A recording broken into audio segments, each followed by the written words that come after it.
부흥회, 수련회 또는 선교에 참여했던 경험이 있으시죠? 이러한 특별한 신앙 집중 훈련 그 마지막 날 그 저녁에는요. 환희와 감격이 정말 넘치지요. 하나님과 밀착하는 그 시간, 생명의 본질을 만나는 시간이기 때문입니다. 일상을 떠나서 호련히 하나님과 밀착되는 그 시공간을 가지는 그 유익이 바로 그런 신앙 집중 훈련 가운데 있기 때문이죠. 그래서 은혜 받은 그 자리에 그대로 머물고 싶은 마음이 정말 큽니다. 정말 이 자리를 떠나고 싶지 않은, 계속해서 그 은혜의 자리를 누리고 싶은 그 마음이 있죠. 하지만 우리는 환희와 그 감격만으로는 신앙 생활을 할 수가 없습니다. 날마다 생사를 다투는 영적 전투가 벌어지는 세상으로 가야 하기 때문이죠. 그곳에서 하루하루 치열하게 하나님의 성품으로 변화되어서 그리스도의 마음을 갖고 사는 것이 바로 신앙이지요. 오늘 어떠셨습니까? 오늘도 치열하게 영적 전투에 임하셨습니까? 우리가 하루 오늘 아무래도 쉬는 날이셨지요. 그렇지만 우리가 일을 하지 않는다고 해서 전혀 영적인 전투가 없는 것이 아니죠. 예. 저는 오늘 영적인 전투를 하고 말았는데요. 예, 가족들과 같이 함께 좀 오랜만에 시간을 갖고 아이들도 같이 함께 이제 밥을 먹으면서 좀 이렇게 좀 좋은 시간을 보내려고 했습니다. 그런데 네, 세 명이 다 똑같진 않더라고요. 네, 두 명은 같은 음식을 골랐는데 한 명은 죽어도 싫다고 결국에는 집에 혼자 있겠다고 그렇게 떼를 썼습니다. 결국에는 네, 세 명만 가고 두 명은 집에 남아서 그렇게 했는데요. 네, 참 어렵더라고요. 같이 함께 좋은 시간을 보내고 또 같이 함께 그 좋은 시간을 통해서 좀 더 그 행복한 그 시간을 통해서 뭔가 좀 더 하나님에 대해서 이야기도 해보고 그렇게 하려고 했지만 그 계획대로 잘 되지 않더라고요. 자, 어느 날 예수님께서 제자 셋을 데리고요 높은 산에 오르셨습니다. 여러분, 너희는 나를 누구라 하느냐? 이 질문 기억하시죠? 이 질문을 하시고 예수님께서 자신이 겪게 될 고난과 죽음에 대해서 알려주셨습니다. 그 후로 엿새가 지났다고 했어요. 엿새가 지난 그 후에 예수님께서 제자 셋을 데리고 높은 산에 올라가신 것입니다. 분명 그 제자 셋을 데리고 산에 올라간 이유가 있었겠죠. 예수님께서는 무엇을 제자들에게 알려주고 싶으셨을까요? 마가복음 9장은 변화산 사건으로 잘 알려진 그런 말씀입니다. 예수님께서 영광스럽게 변모하셨고 또 그 옷은 너무나도 영광되게 빛났다라고 했습니다. 신비롭고 또 황홀한 그런 그 공간을 우리에게 보여줍니다. 그런데 이곳에서 베드로의 부족함이 또 드러나고 말았습니다. 세 가지의 모습이 있는데요. 우선 초막을 짓자는 그 제안을 한 것이 그렇습니다. 베드로가 꺼낸 초막 짓기는 어디에서 가져온 것이냐면 바로 초막절이라는 절기에서죠. 자, 그러면 초막절이 무엇입니까?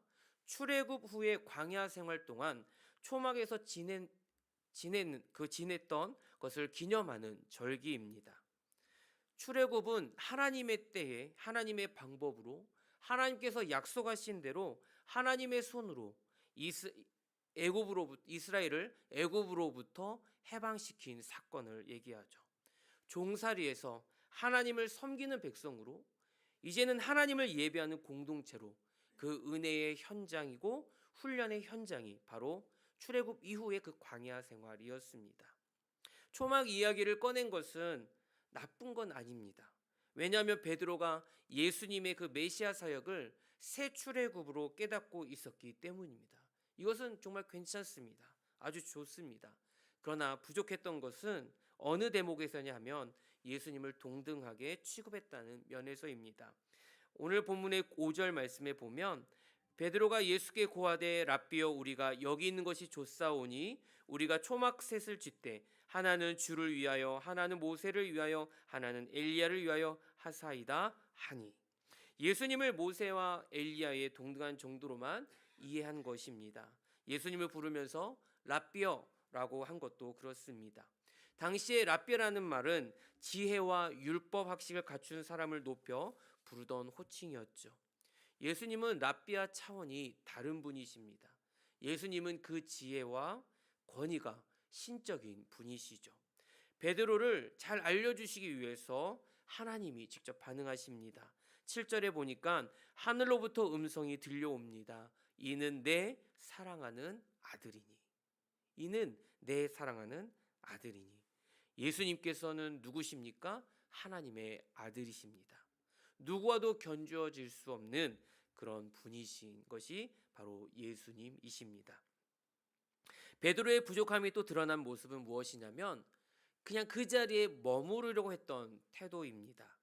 예수님은 영광스러운 모습을 그냥 잠깐만 보여주셨던 것입니다. 그리고 제자들을 데리고 내려가신 것이죠. 이번에도 교정은 하나님으로부터 주어지는데 너희는 그의 말을 들으라 했습니다. 제자들이 들어야 할 예수님의 말씀은 그러면 무엇입니까? 이것은 8장 34절에 말씀하셨는데요. 자기를 부인하고 자기 십자가를 지고 나를 따르는 것입니다. 즉 고난의 길을 가시는 그 예수님의 그 길을 끝까지 따라가는 것, 그것이 바로 예수님의 그 말을 들어야 하는 그 말씀인 것이죠.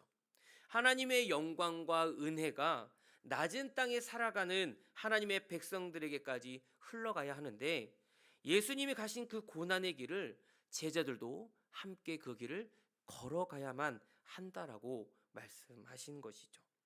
자, 마지막으로 베드로의 그 부족함은 부활에 대한 이해가 짧았다는 데 있습니다.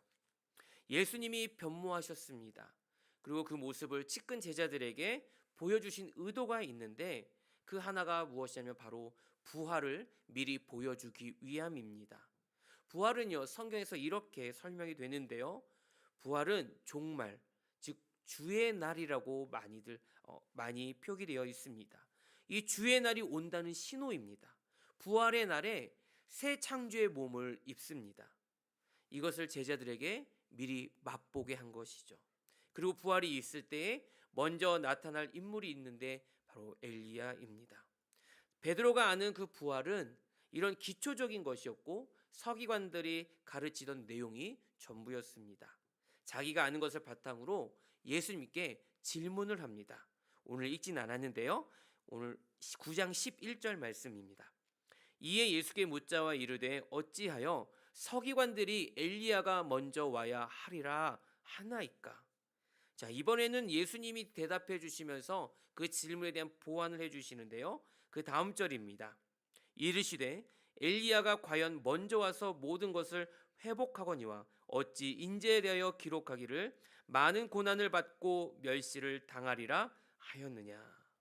무슨 말씀인가 하면 엘리야가 먼저 왔다고 하십니다.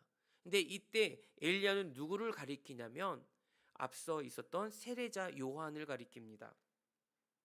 그러나 세례자 요한의 이 사역은 미완성이었다라는 것이죠. 모든 것을 회복하지는 못했다라는 것입니다. 회복의 사역과 구원의 사역, 그 완성을 위해서 누가 오셔야 하는 걸까요? 그것은 바로 인자, 곧 예수 그리스도이십니다. 그런데 이 인자 그리스도께서 구원을 이루시는 길이 어떤 길이냐? 그것은 바로 고난과 멸시를 당하는 길입니다. 베드로가 이것까지는 깨닫지 못합니다. 그리고 이것을 받아들이질 않습니다.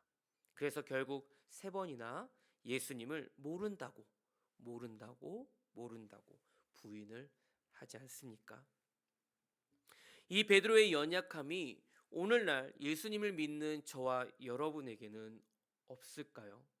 저는요, 베드로의 연약한 모습이 참 많은 사람입니다.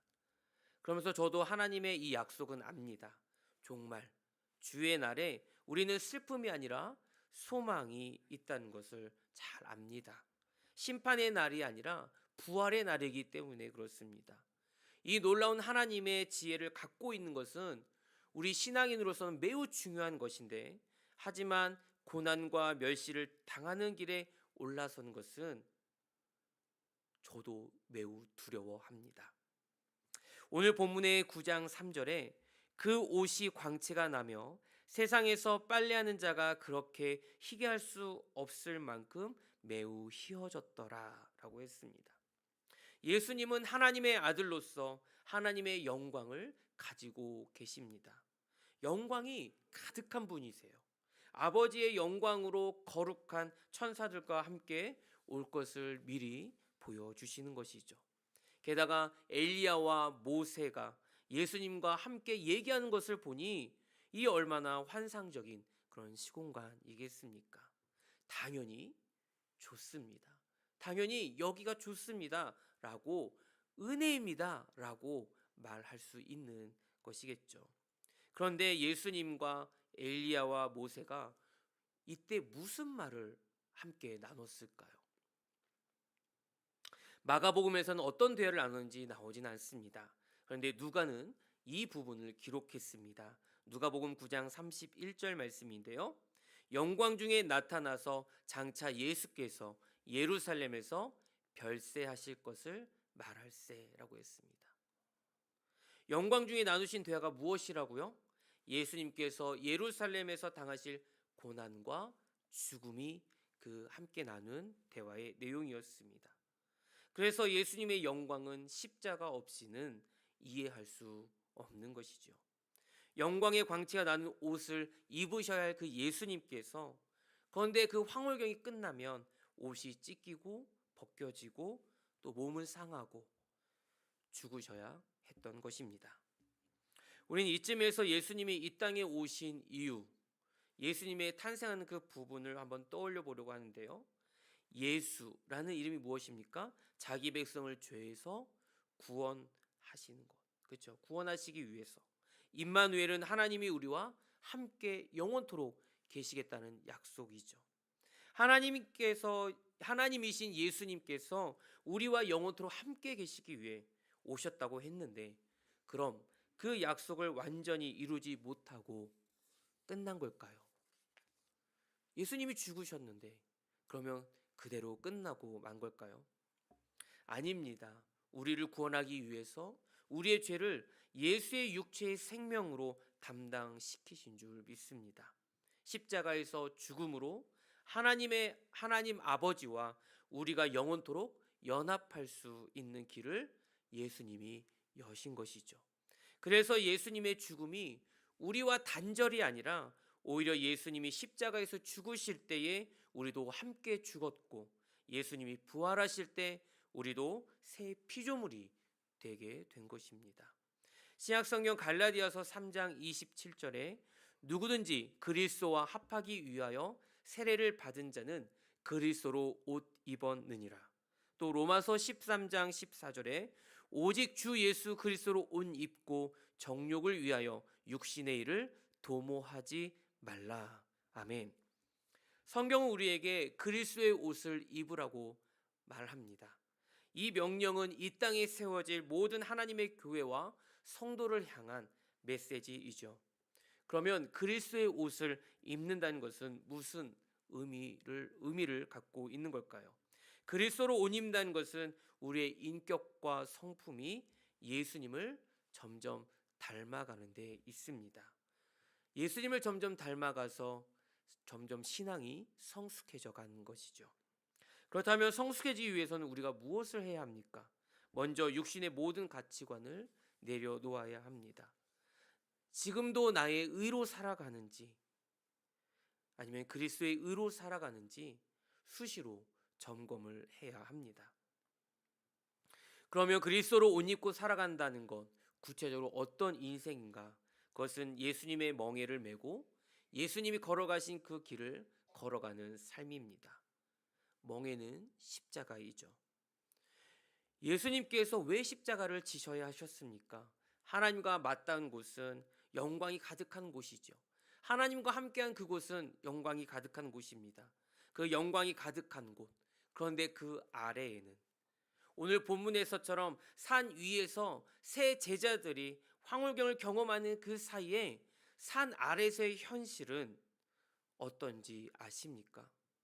산 아래에서 내려오자마자 만나는 사람이 있었는데 그 사람은 바로 귀신 들린 사람이었습니다. 귀신 들린 자가 파리하게 죽어가고 있어요.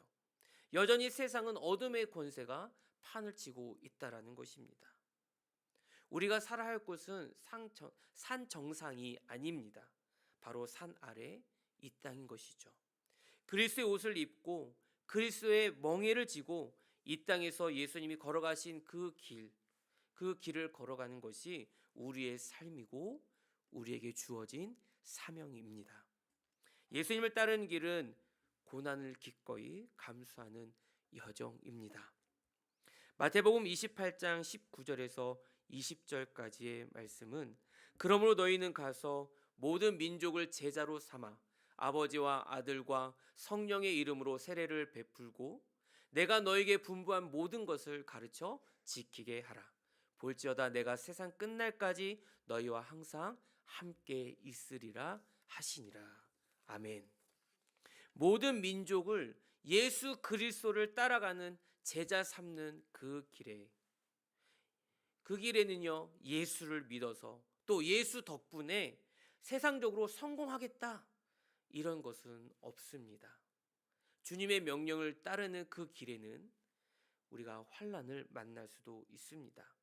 주님의 명령을 따르는 그 길에는요, 여전히 나의 욕망과 정욕이 드러날 때가 있습니다. 하지만 우리에게 그리스도의 옷을 입혀 주신 것을 기억하시길 바랍니다. 십자가에서 죽으신 그 보혈의 은혜로 세상에서 빨래하는 자가 그렇게 희게할 수 없을 만큼 깨끗하게 매일 빨아서 우리에게 새로 입히십니다. 왜냐하면 신앙은 치열한 영적 전투이기 때문입니다.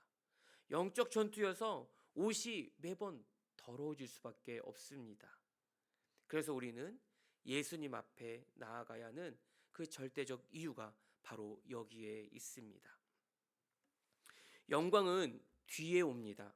그리스도를 위한 고난에 참여하는 것이 먼저입니다. 이 땅에서의 삶을 마무리할 때까지 우리는 여전히 고통 가운데 있을 수 있습니다.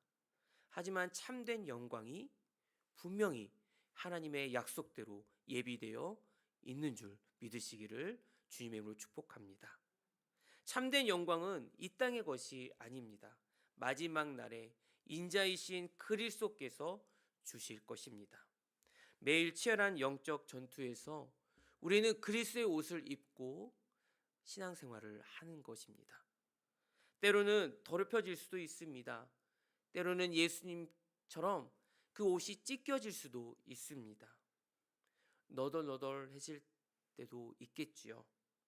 하지만 주님께서 희게 하실 것을 믿으면서 끝까지 예수님의 길을 걸어가시기를 오늘도 가슴에 다시 한번 결단하시기를 축복합니다. 그래서 참된 영광에